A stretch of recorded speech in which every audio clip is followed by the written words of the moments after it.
Handa raw sina Senador Joel Villanueva at Senador Jinggoy Estrada na humarap sa anumang investigasyon para patunayang hindi sila tumanggap ng kickback sa flood control projects. Si Estrada umalma rin nang mabanggit sa pagdinig sa Senado ang mga kaso sa PDAF scam na dati niyang kinasangkutan. Narito po ang aking unang balita. Mariin ang pagpapasinungaling ni Senador Jinggoy Estrada sa lumabas sa pagdinig ng Senate Blue Ribbon Committee kung saan pinangalanan siya ni dating DPWH District Engineer Henry Alcantara na tumatanggap umano ng kickback mula sa maanumalyang flood control projects. I will not allow discredited narratives to be weaponized for political grandstanding. I will not allow my honor, hard-earned and vindicated by the courts, to be sullied by careless remarks. Ang inaalmahan ni Estrada ang pahayag na ito ni Senador Francis Pangilinan sa pagdinig. Siguro kung yung Napoles cases nauwi dun sa halip na absuelto kulong, baka hindi na nangyari itong mas malaking kurakot. Plunder yung mga kaso nun nakakulong na nga pero na-absuelto, na-release ng korte, pinakawalan ng ating hudikatura. Walang pinangalanan si Pangilinan pero para kay Estrada, malinaw daw na ang tinutukoy ang kanyang kasong plunder kaugnay ng pork barrel scam noong taong 2013.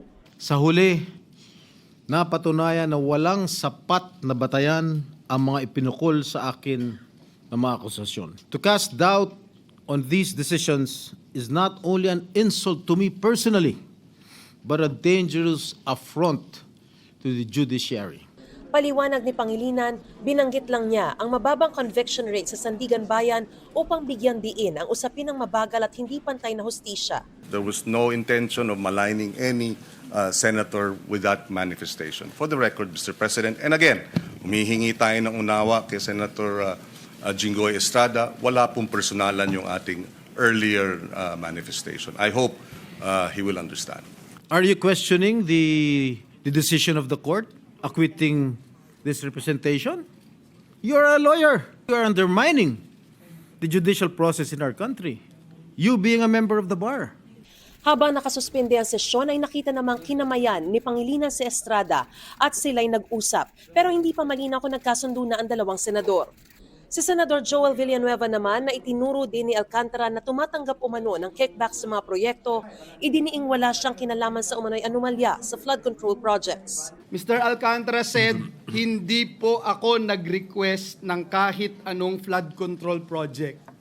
Sinabi din po niya, wala po akong alam at hindi rin po ako kailanman sinabihan tungkol sa mga proyektong yan. Sinabi rin po at inamin ni District Engineer Alcantara na may tulong daw siyang pinaabot pero hindi po sa akin, sabi po niya.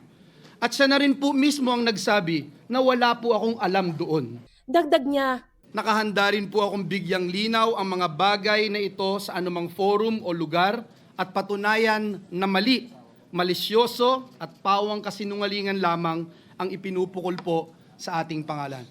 ito ang unang balita. Mariz Umali para sa GMA Integrated News. Gusto mo bang mauna sa mga balita? Mag-subscribe na sa GMA Integrated News sa YouTube at tumutok sa unang balita.